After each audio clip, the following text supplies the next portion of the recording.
হে মুসলমান, ঘুমালে চলবে না। তোমার বাপ চোদ্দ পুরুষের সম্পত্তিকে লুটে মুটে খেয়ে নিতে চায়। তোমার বাপ যে গোরস্থানে আছে সেই গোরস্থানকে দখল করে নিতে চায়। হে মুসলমান, আর ঘুমানোর সময় নাই। যদি তুমি এর পরেও ঘুমাও, চোর ঢুকছে তুমি দেখছো, চোর চুরি করছে তুমি দেখছো, চোর চুরি করে নিয়ে চলে গেলে তুমি দেখছো, তাহলে তোমার জেগে থাকার থেকে মরে থাকা, মরে যাওয়াই ভালো। হে মুসলমান, আর ঘুমালে হবে না। আমাদের অন্যায়ের বিরুদ্ধে গণতান্ত্রিক পদ্ধতিতে সংবিধানকে মান্যতা দিয়ে ডক্টর বি.আর. আম্বেদকরের সংবিধানকে সামনে রেখে আমাদের লড়াই আন্দোলন সংগঠিত করতে হবে, আমাদের আওয়াজ তুলতে হবে। আগামী রবিবার কাজকলে আমরা তাই সভা ডেকেছি এই ওয়াকফ নিয়ে আর এসআইআর নিয়ে এবং সম্প্রীতি সমাবেশ। আপনাদের সকলকে আহ্বান করছি, অনেক কিছু আমাদের জানার বাকি আছে, ওয়াকফ নিয়ে অনেক কথা বাকি আছে, আমাদের অনেক বড় আন্দোলন করতে হবে। আপনারা দলে দলে সেখানে এসে উপস্থিত হবেন আগামী রবিবার বিকাল 3টের সময়। বলুন ইনশাআল্লাহ। আসবেন তো নাকি? দরকার আছে না নাই? টাইমটা বাড়িয়েছি, আরো 6 মাস দিয়েছে। তার উপরে আবার দেখা যাচ্ছে ওয়াকফ করা সম্পত্তিগুলো যদি আপনি দেখেন, ওখানে দেখবেন অনেক জায়গা জমি, কবরস্থান, মসজিদ জায়গা সব 1 নম্বর খতিয়ানে চলে গেছে। সার্চ করে যদি দেখেন পোর্টালে গিয়ে, 1 নম্বর খতিয়ানে চলে যাওয়া মানে ওটা আর ওয়াকফের জায়গায় রইল না, ওয়াকফের সম্পত্তি রইল না, সরকারের ঘরে চলে গেল, সরকারের হয়ে গেল। বিপদ!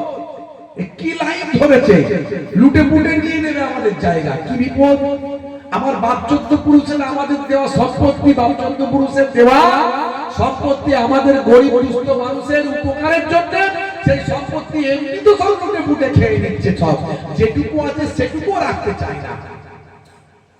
আমরা এত আন্দোলন করে, এত লড়াই করে কোন রকমে চলছি। আপনারা জানেন লেকচারার্স অ্যাসোসিয়েশন অফ বেঙ্গল, বাংলার খ্যাতনামা বক্তা আলেম ওলামাদের একটা সংগঠন, আমি তার দায়িত্বে আছি। এর আগে এই ওয়াকফ নিয়ে আমরা সুপ্রিম কোর্টে মামলা করেছি, আমি নিজেও সুপ্রিম কোর্টে মামলা করেছি। আপনারা অনেকে সোশ্যাল মিডিয়ায় দেখেছেন, জানেন। আমরা দীর্ঘদিন ধরে অন্যায় প্রতিবাদ করে আসছি। অনেক ভাই আমার সংগঠন তারা প্রতিবাদ করছে, না হলে আমাদের ওই ওয়াকফের সম্পত্তি অনেক আগেই লুটে পুটে নিয়ে নিত, সব অনেক আগেই নিয়ে নিত। ভাইরা আমার, তরুণ যুবকেরা আমার, মুরব্বিয়ানেরা আমার, এখন আবার অন্য কৌশল ধরেছে। হঠাৎ করে পোর্টাল খুললে দেখা যাচ্ছে আমাদের সম্পত্তি ওই 1 নম্বর খতিয়ানে চলে গেছে, মানে সরকারের ঘরে। আবার 3 জনের ভিতরে নতুন একটা আইন করে দিয়েছে, 3 জনের ভিতরেই আমাদের যে কমিটি, এই কমিটিতে একজন অমুসলিম ব্যক্তিকে দিয়ে দিচ্ছে। আচ্ছা বলুন তো, এই মাদ্রাসার জায়গা, মক্তবের জায়গা, এই কবরস্থানের জায়গা, এই জায়গার কমিটিতে অমুসলিম এসে কি করবে? কোন গির্জার কমিটিতে কোন মুসলমান থাকবে? নেবে? কোন মন্দিরের ট্রাস্টে, মন্দির কমিটিতে মুসলমানকে নেওয়া হবে? হবে না। তাহলে এখানে কেন?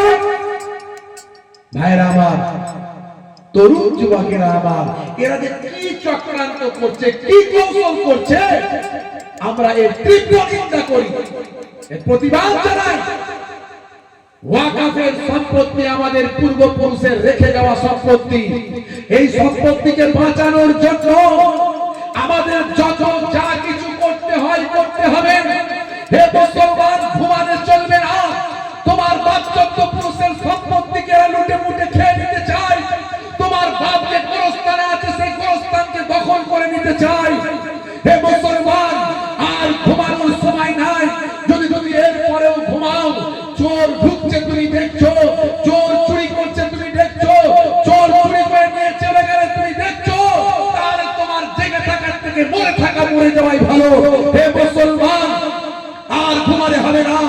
আমাদের অন্যায়ের বিরুদ্ধে গণতান্ত্রিক পদ্ধতিতে সংবিধানকে মান্যতা দিয়ে ডক্টর বি.আর. আম্বেদকরের সংবিধানকে সামনে রেখে আমাদের লড়াই আন্দোলন সংগঠিত করতে হবে, আমাদের আওয়াজ তুলতে হবে।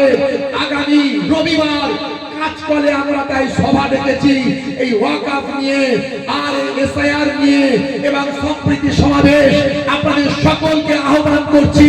অনেক কিছু আমাদের জানার বাকি আছে, ওয়াকফ নিয়ে অনেক কথা বাকি আছে, আমাদের অনেক বড় আন্দোলন করতে হবে।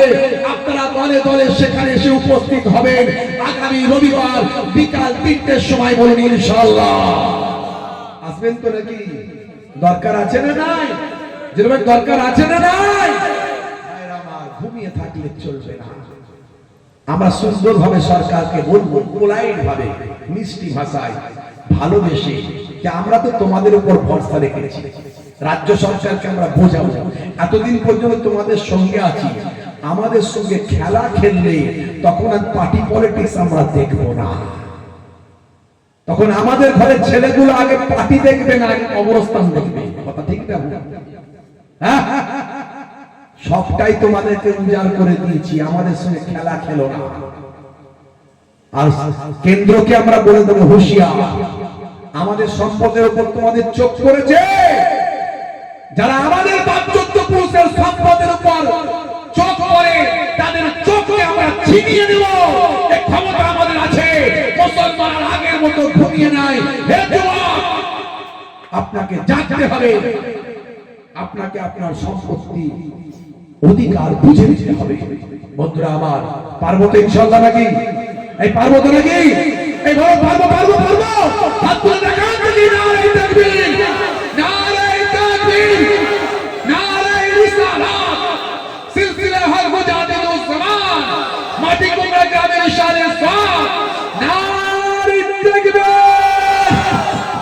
ইনশাআল্লাহ ইনশাআল্লাহ। ভাইরা আমার, তরুণ যুবকেরা আমার, আগামী রবিবার যত অনেক হুজুররা, অনেক বক্তারা, পীরজাদারা সব আসবেন, ওখানে বড় বড় ব্যক্তিরা সব আসবেন। কিভাবে আমরা উমিদ কোটারের নামগুলো তুলবো? আপনার গ্রামের এই মসজিদগুলো কি সব ওয়াকফের জায়গায় চলে যাবে নাকি? এগুলোকে কি করতে হবে? কিভাবে এগুলোকে আমরা ট্রাস্টের মধ্যে নিয়ে আসবেন? কিভাবে এগুলোকে রেজিস্ট্রেশন করবেন? তাহলে আগামী দিনে এই মসজিদ মাদ্রাসাগুলো বিপদে পড়বে। যেগুলো ওয়াকফের স্টেটের মধ্যে আছে সেগুলো 1 নম্বরে খতিয়ানে আছে কিনা দেখতে হবে। যদি দেখতে পান তাহলে কি করবেন? তাড়াতাড়ি ওয়াকফ বোর্ডে যোগাযোগ করতে হবে, সেগুলোকে বাঁচানোর জন্য ছুটতে হবে। আর ঘুমিয়ে থাকলে চোর ঢুকছে, আমি দেখছি, চোর চুরি করছে, আমি চোখ বুঝে বুঝে দেখছি, চোখ চুরি করে বেরিয়ে যাচ্ছে, আমিও চোখ বুঝে বুঝে দেখে নিলাম, চোর আরাম করে চুরি করে চলে গেল। এইরকম ছেলের বেঁচে থাকা, জেগে থাকার থেকে মরে যাওয়াই ভালো ছিল। কথা ঠিক না? ভাইরা আমার, তরুণ যুবকেরা আমার, মুরব্বিয়ানেরা আমার, মাথায় রাখবেন, মাথায় রাখবেন।